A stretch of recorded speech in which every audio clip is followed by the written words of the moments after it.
Je pense que le point de départ, c'est l'émotion que j'ai eue la première fois quand j'ai regardé La Petite Sirène.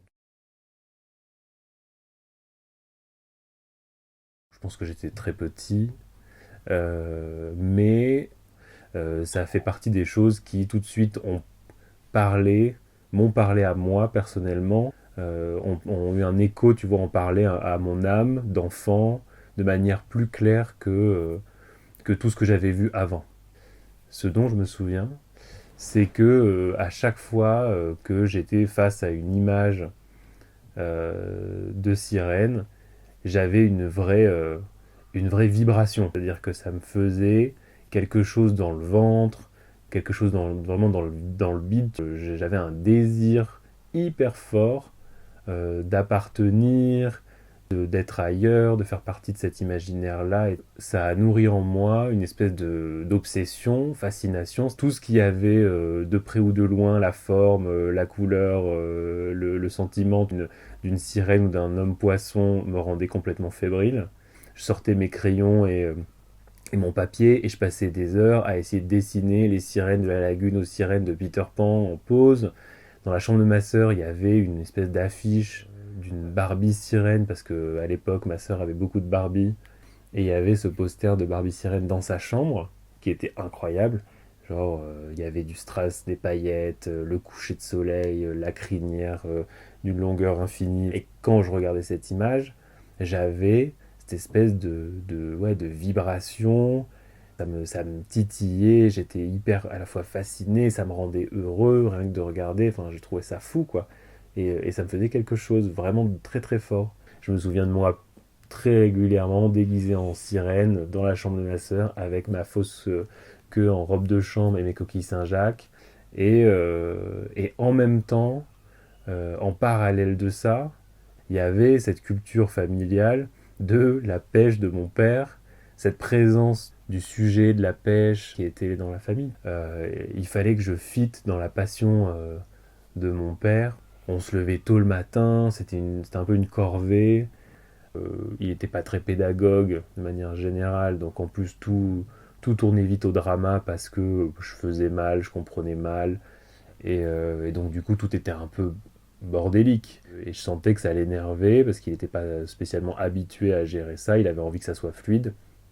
Et donc moi, ce moment de pêche, j'aimais pas trop, ça me plaisait pas, mais c'était plus lié finalement à cette relation qu'on avait qui n'était pas évidente, où on partageait pas grand chose, pas beaucoup d'intérêts en commun.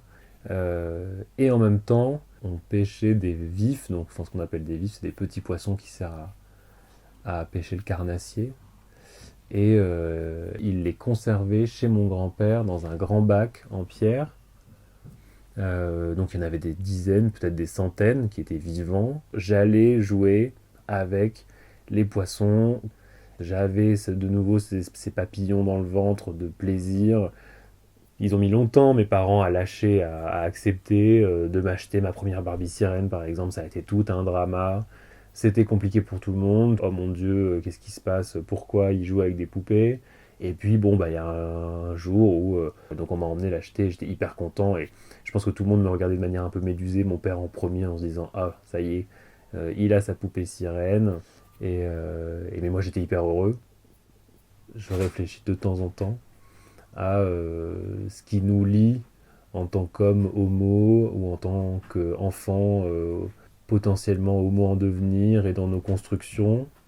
Euh, et ce qui est drôle, c'est que j'ai beaucoup rencontré de personnes qui avaient eu un peu cette même fascination que moi.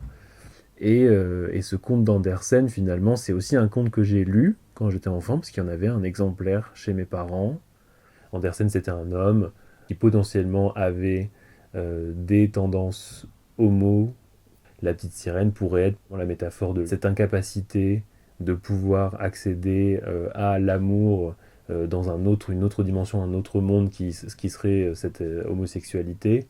Aujourd'hui, adulte, tu te dis ah oui, c'est incroyable, déjà c'est d'une tristesse folle, et en même temps, ce qui est plus fou, c'est que nous, dans les années 90, on ait réussi à potentiellement sentir que ça nous parle, sentir que ce conte il est pour nous.